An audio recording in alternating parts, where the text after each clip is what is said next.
मित्रांनो, big boss मराठीच्या 6व्या पर्वात ग्रँड प्रीमियर नंतर पहिल्याच दिवशी बिग बॉसमध्ये अनेक रंजक गोष्टी घडल्याचं पाहायला मिळालं. पहिल्याच दिवशी रुचिरा जामदार व तन्वी कोलते यांच्यात जोरदार भांडण झालं.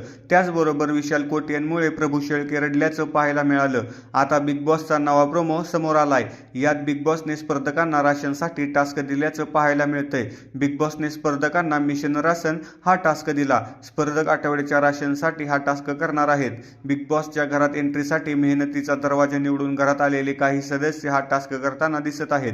काही जणांनी स्टोअर रूम मधून भांडी आणली तर काही जण ती भांडी व्यवस्थित लावताना दिसत आहेत. प्रभू शेळके स्विमिंग पूल मधून पाणी काढताना दिसतोय. प्रोमोमध्ये खूपच जास्त भांडी दाखवली आहेत असं स्पर्धकांनी म्हटलं. तर काहींनी भांडी उचलताना अख्ख्या जिल्ह्याची भांडी घासायला दिलीत का असं दिव्या शिंदे म्हणते. त्यानंतर प्रोमोच्या शेवटी दमलेली दिव्या शिंदे गार्डनमध्ये बेशुद्ध पडते. त्यानंतर एक स्पर्धक प्लीज डॉक्टर पाठवा बिग बॉस असं म्हणतो. मिशन राशन टास्कमध्ये दिव्याची प्रकृती बिघडल्याचे संकेत प्रोमोत पाहायला दिले आहेत. दुसऱ्या दिवशी बिग बॉसच्या घरात आता डॉक्टर येणार का, दिव्या शिंदेला नेमकं काय झालंय, तसेच स्पर्धक टास्क पूर्ण करणार की हा टास्क रद्द होणार हे आजच्या भागात स्पष्ट होईल. आता अजून काय काय रंजक गोष्टी घडणार हे येणाऱ्या भागात कळेल. धन्यवाद.